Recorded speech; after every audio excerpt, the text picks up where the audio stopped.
recognize a city said to rival Los Angeles itself. 325 square kilometers of Mojave Desert paradise. My family followed this enthralling lullaby and followed it to this mystical metropolis, hoping to start a new life. Nothing could have prepared me for what was in store. A complete lack of civilization. Fasten your seatbelts. It's going to be a bumpy night. This was not a city. It was a ghost town. The dream to turn this place into a desert oasis fit for the stars of Hollywood had failed completely. The only remnants of this dream were empty, unsold plots of land amidst a vast landscape complete with glacial weather, dust storms, tumbleweeds, and lots of nothing. As we pulled into the driveway of our house, the only house on the block, I started to realize that my cozy life in LA was gone with the wind, and that enthralling lullaby started to sound a little different. Blue heaven and you and I and sad, kissing a moonlit sky, the desert breeze whispering a lullaby, only stars above you to see. I love you. Oh, give me that night divine and let my arms in yours entwine. The desert song calling its voice and thralling will make you move.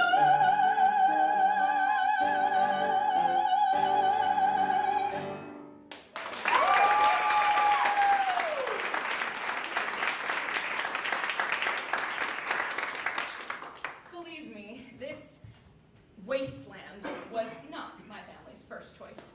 But life is like a box of chocolates. You never know what you're gonna get. And through a series of unfortunate events, my family was forced to this ghost town.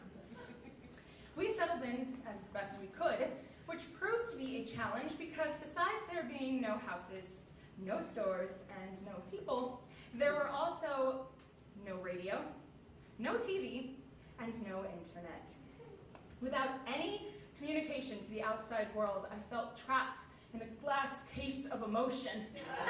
As my siblings all transferred to different schools, I was forced, in the senior year of my last semester of high school, to be a homeschooler. I was in a constant state of loneliness and boredom. But one day, I got up, and I went to the window, and I stuck my head out, and I yelled, "I'm bored as hell, and I'm not gonna take this anymore." Luckily, my parents have one of the largest collections of movies I have ever seen. I became engulfed in the world of cinema.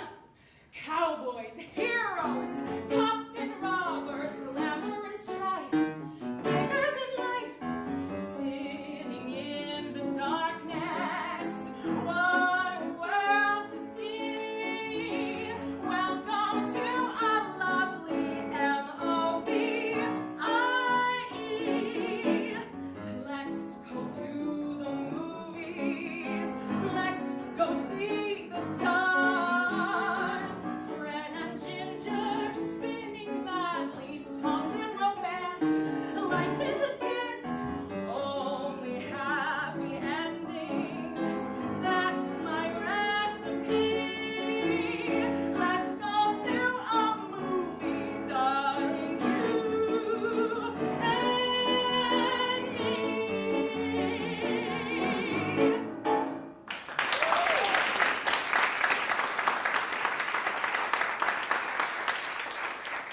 I have a confession. I'm an addict. Hello, my name is Lauren, and I'm a movie quote-aholic. Now, I know what you're thinking. You had me at hello. Now, you would think that my movie quoting would come in handy at some point, like having a Rolodex of answers to all of life's many problems. but the way that I use it is not useful. It's obscure, random, and largely incoherent. For example, my greatest insult is, I called slurpy heaven, heard you want attitude, said you want slurpy material. Or, if I'm embarrassed, of course I'm all right, I'm examining the wax. Or, if I'm upset, I'll just yell, get that corn out of my face. Or, when I meet a celebrity, you are my biggest fan. Or anytime the number 25 comes up in conversation, I'll just interrupt with, 25, can Aunt March spare this? Now, it seems like you recognize a few of these quotes, so we are definitely kindred spirits, but the regular reaction is just awkward silence. But that has never deterred me. And, surprisingly, the more I quoted movies, the more I realized how my dad's brain worked. Let me explain. There is no time. Let me sum up. You see, my dad says the most bizarre things. Like when you say thank you to him, he'll respond with, thank you. Or, at dinner, he will always start out the prayer with, well, Lord, here we are again. Or he'll just yell down the hallway, more beans! I always thought that these idiosyncrasies derived from the randomness of my dad's brain. But as I watched more movies, I realized they were movie quotes. I'm the daughter of a movie quoter. It's hereditary. And my dad and I can quote whole movie scenes back and forth to each other. It's how we communicate.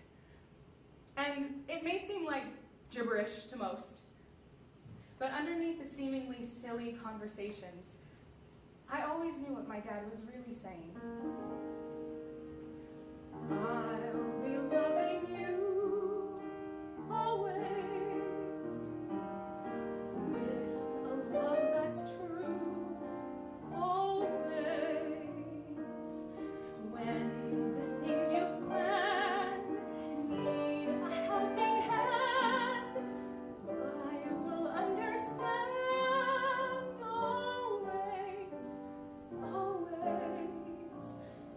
Days may not be fair always. That's when I'll be there always. Not for just an hour, not for just a day, not for just a year, but always. Dreams will all come true, growing old, and you'll see time will fly, making each day more than the day before, till spring rolls by. Then when the springtime has gone, then will my love linger on?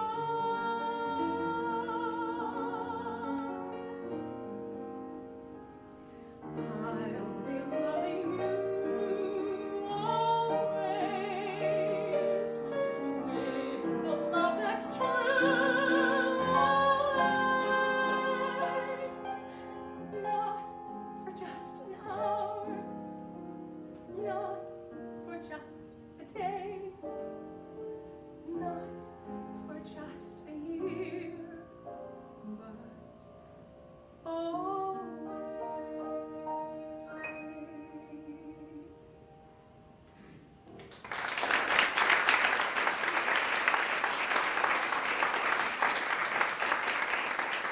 That Irving Berlin song is not only one of my dad's favorites, but it is also in the film The Pride of the Yankees. But few actually know that it was intended for the Marx Brothers film The Coconuts. But it was cut after Groucho Marx suggested changing the lyric to something more believable, like, I'll be loving you Thursday. That biting wit and silliness of the Marx Brothers made their films my absolute favorite to watch. Groucho, Chico, and Harpo, and to a slightly lesser degree, Zeppo, are the reason why I know that 2 honks means 2 hard-boiled eggs. I learned how to hunt an elephant in my pajamas. How he got in my pajamas, I'll never know. And I also know that Tootsie Frutti ice cream is the best flavor. I also know everyone says I love you. The great, the big mosquito when he stings you. The rooster when he hollers cock-a-doodly-doodly-doo says I love you. Everyone, no matter who. The folk over 80 and the kid of 2. The captain and the sailor and the rest of the crew says, hey, little son of a gun, I love you. There are only 8 little letters in this phrase you'll find, but they mean a lot more than all the other words combined. Everywhere, the whole world through, the king in the palace and the peasant too, the tiger in the jungle and the monk in the zoo says, I love you. They've also prepared me to go into politics. I don't know what you have to say, it makes no difference anyway, whatever it is, I'm against it. No matter what it is or who commenced it, I'm against it. Your proposition may be good, but let's have one thing understood, whatever it is, I'm against it. No matter what it is or who commenced it. They've also taught me what it means to be a lady. Lydia, oh Lydia, say have you met Lydia? Lydia, the tattooed lady. She has eyes that men adore so, and a torso even more so. Lydia, oh Lydia, that encyclopedia. Lydia, the queen of tattoo.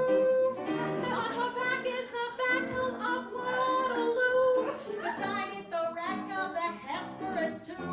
And beside the above waves the red, white, and blue. You can learn a lot from Lydia. La la la, la la la, la la la, la la la. Come along and see Buffalo Bill with his lasso. Just a little classic by Mendel Picasso.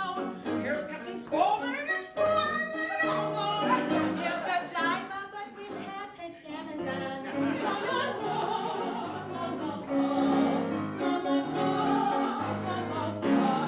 Oh Lydia, that encyclopedia. Lydia, the queen of them all. For 2 bits she will do a massacre in jazz, with a view of Niagara that nobody has. And on a clear day, you can see Alcatraz. You can learn a lot from Lydia. I said Lydia, I said Lydia, I said Lydia, I said Lydia, Olay!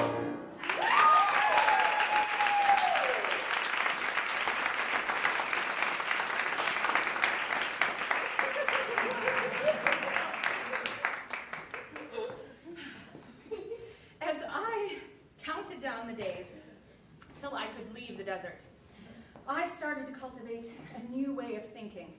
Cinema became the lens through which I started to see the world and myself. Lydia may have been the exception, but in movies we have the leading lady and the best friend. The former is taller, skinnier, and prettier than the latter, so the former finds love while the latter pretends to be happier for the former. Well, in my own life, I saw myself as the best friend, but I was determined to be a leading lady. If I had gypsy hair, had a face to match it, no traces anywhere of a wayward hatchet, I could be Sid Charisse shooting on location in some far-off and tiny nation. Oh, with lips like those, I'd look almost shameless. Oh, but at the nose, now I'm pure and blameless. If Sid Charisse isn't, that's how it goes. I love her all.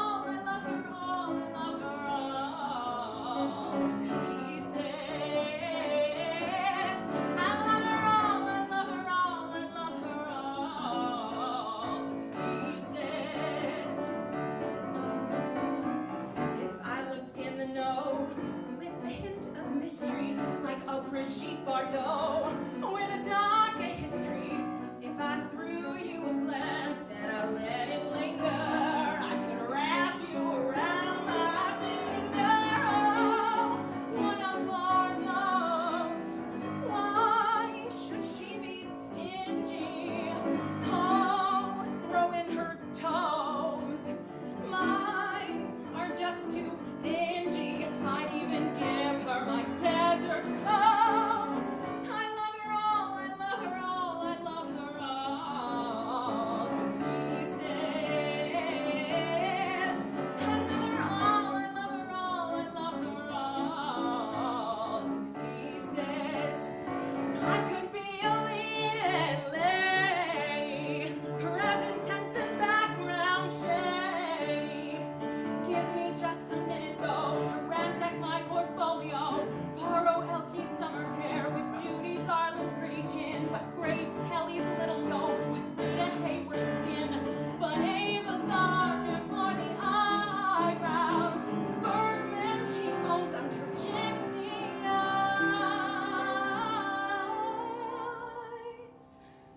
I could shine like a moonbeam on the silk of a ball gown. I could be someone lovely, turning heads on our first night in town.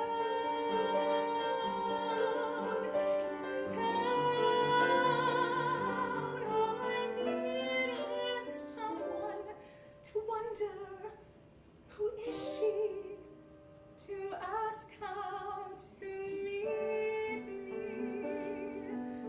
to love me all to pieces.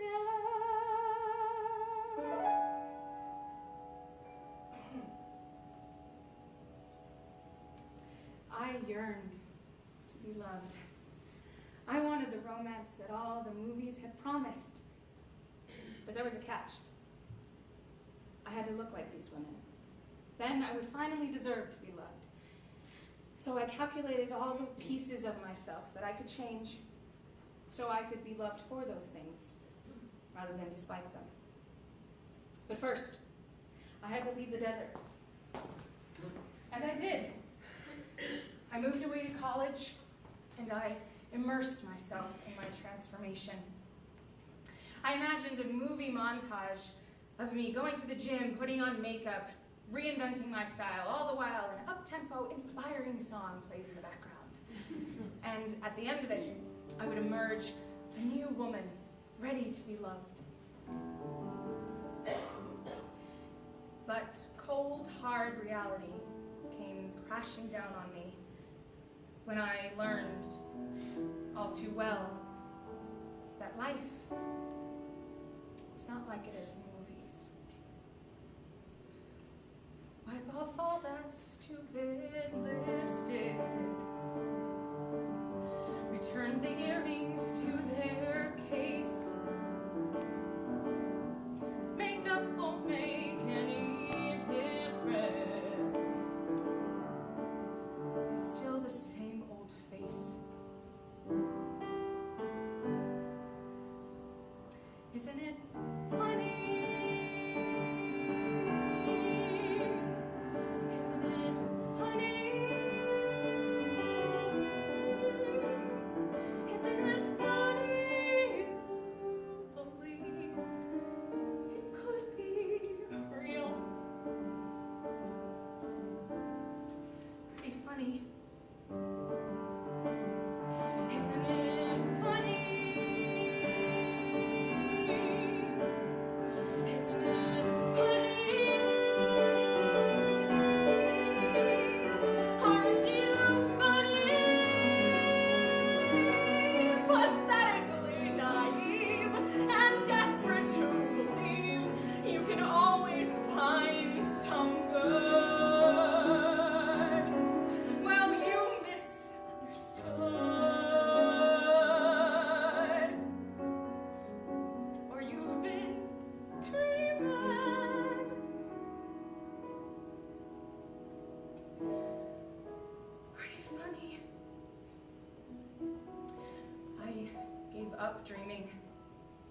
settling into complacency.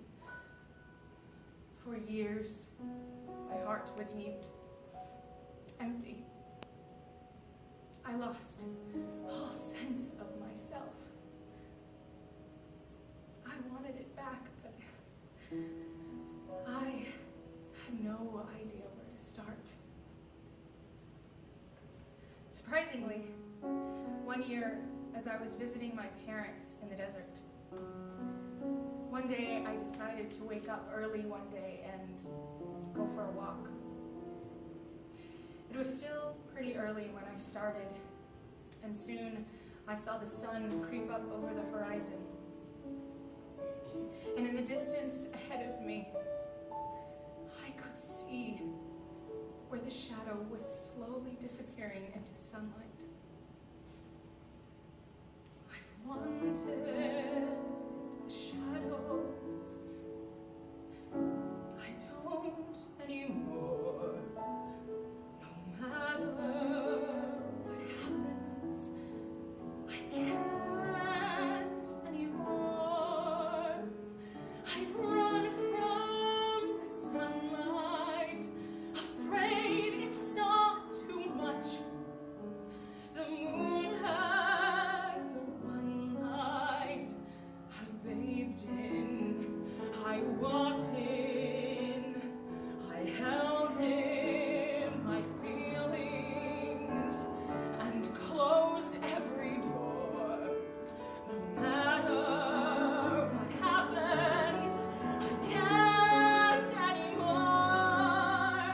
There's someone who must hear the words I've never spoken. Tonight, if he were here, my silence would be broken. I need him to teach me to know the love that's in my heart, the same heart that tells me to see myself, to free myself, to be myself at last. For too many mornings, the curtains were drawn. It's time they were opened to welcome the dawn. Oh, voice inside's getting stronger. I can't keep it quiet any longer.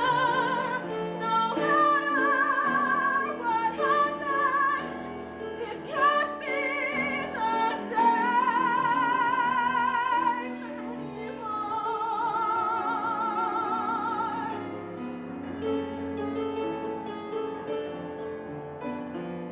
I promise it won't be the same anymore.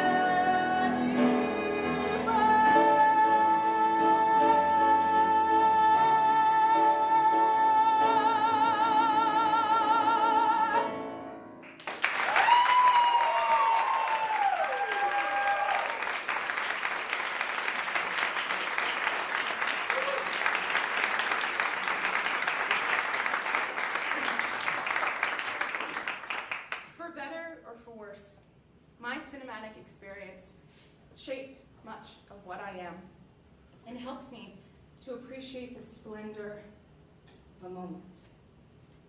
You know, there is nothing that rivals a desert sunrise.